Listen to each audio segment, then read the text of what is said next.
الجايزة، مبروك على الفوز بالمباراة، مبروك على التأهل للمرحلة الجاية. تحب تقول ايه للميديا بعد فوزك بالجايزة وبعد فوزك بالمباراة؟ وبعد بسم الله الرحمن الرحيم. الحمد لله، يعني مبروك للمنتخب الجزائري، مبروك للشعب الجزائري ككل. الحمد لله، يعني فوزي ما جاش بالسهل.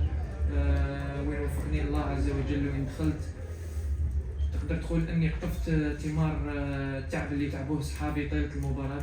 الحمد لله، يعني المهم يعني انه المنتخب الجزائري راه في الربع النهائي، مش المهم شكون يسجل ولا شكون يلعب. الحمد لله، ان شاء الله نبقى مركزين كل التركيز على هذه البطولة، وان شاء الله نفرح الشعب تاعنا في قادم المشاوير ان شاء الله. question.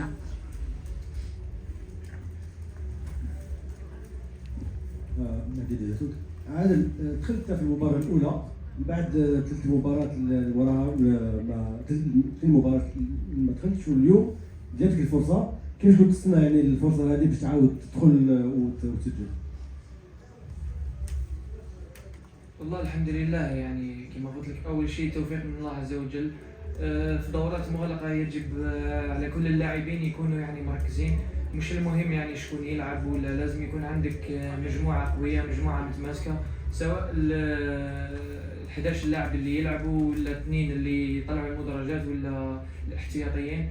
الحمد لله احنا داخلين هذه البطولة يعني من الاول يعني كنا مركزين على هذا الجانب يعني الذهني، لانه بطولات مغلقه كما قلت لك تلعب على جزئيات صغيره.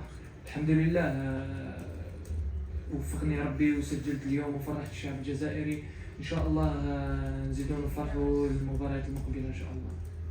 عادل بالبدايه حكينا لك كانت البدايه الثانيه، اشكو حسيت كي دخلت، اشكو حسيت باللي تقدر دير تسجل هذاك الفوز اللي درنا ربع نهائي؟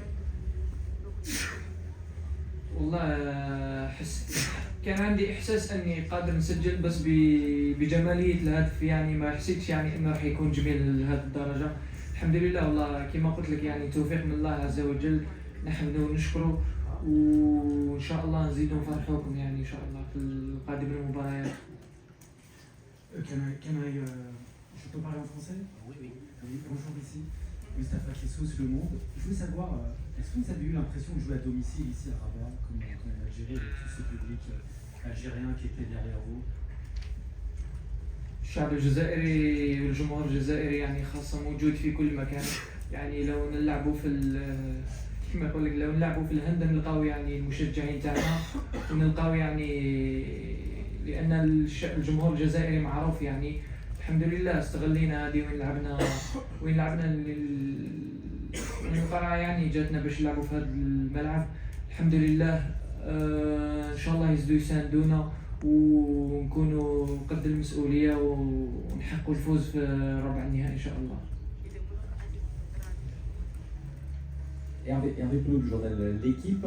Je voulais savoir, toi tu es un peu l'un des derniers venus de l'équipe nationale.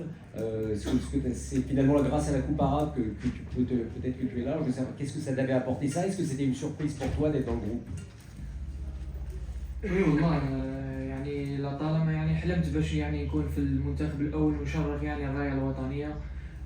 عملت على رجال هذه اللحظه يعني ملي كنت صغير، ويعني طموح اي لاعب شاب يعني انه يمثل في يوم من الايام منتخب بلده. وفقني يعني الله عز وجل وتحصلت على الفرصه تاعي، والحمد لله. والله يعني المهم يعني انه فزنا وحققنا يعني التاهل، والحمد لله. هذا الجول بينا شفناك في نهايه المباراه خرجت بالجول، يعني واش تفكرت لحظه تسجيل الهدف واش اللي خلاك تبكي في نهايه المباراه؟ أول شيء يعني والله الحمد لله، يعني هذا توفيق من عند ربي سبحانه. وين تدخل يعني في 5 دقائق يعني كنت سبة يعني باش المنتخب اليوم فاز. تغادر بالدموع يعني لما تشوف يعني شعب كيما هذا، شعب جزائري وين تروح، وجمهور جزائري وين تروح يعني تلقاه يساندك ورانا نشوفوا يعني يجوا حتى الأمام الفندق، وين كاين اللي ما عندهمش تيكيات، كاين اللي خلاو العائلات تاعهم وجاو يساندونا. يعني لما تكون سبة يعني باش تفرحهم، يكون هذا شرف كبير ليك، والحمد لله وفقني ربي، وان شاء الله نفرحهم في قادم المباريات باذن الله.